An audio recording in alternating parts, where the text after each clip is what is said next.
I'm Dan Fitzpatrick at stockmarketmentor.com, and here's our free chart of the day or the weekend for March 22nd, 23rd. And we'll start with Quest Core.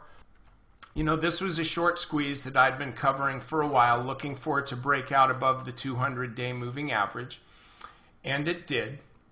But what happened on Friday? Heavier than average volume, definitive, decisive reversal.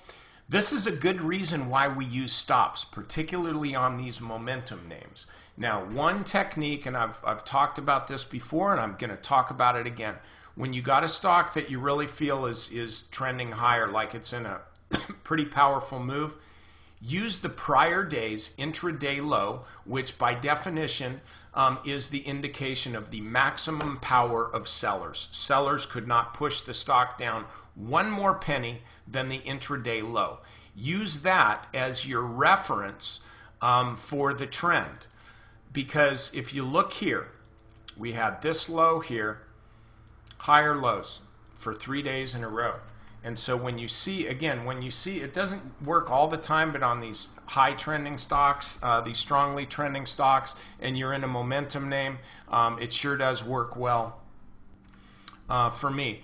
Anyway, if you just used Thursday's intraday low of 34.30, you know, you wouldn't have got out at the exact top here, which is 36.50 or so, but you wouldn't have been holding it for $2 more down. And so try to use this. It's a really good way to manage your high momentum trades. And also, you look at the shorter term charts, and like you can see on this 5-minute, this was a parabolic move.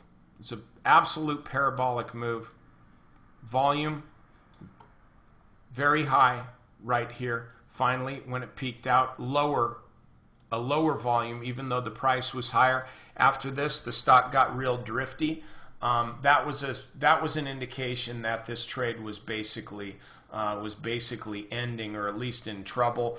So we saw what we got on Friday. Now, what are you going to do? You're going to rush in and buy this stock? I really wouldn't, and it's simply because when I looked at this trade from day one, I saw really, really high short interest, and I saw a stock that was itching to break out, and that's what it did. Now it's pulled back. I'm not going to find a different way or a different reason to own this stock just because I made money on it before. What I will do is look at a stock like Apple, which is finally broken above the 50-day moving average. The real tell for this stock will be on the next pullback. You know, if it pulls back, I think you're going to see a lot of folks coming in, a lot of money managers saying, okay, it's safe to go back in the water. I want to buy some Apple, and the stock could just keep going higher. But if it does pull back, the real key indicator will be if it tests this low.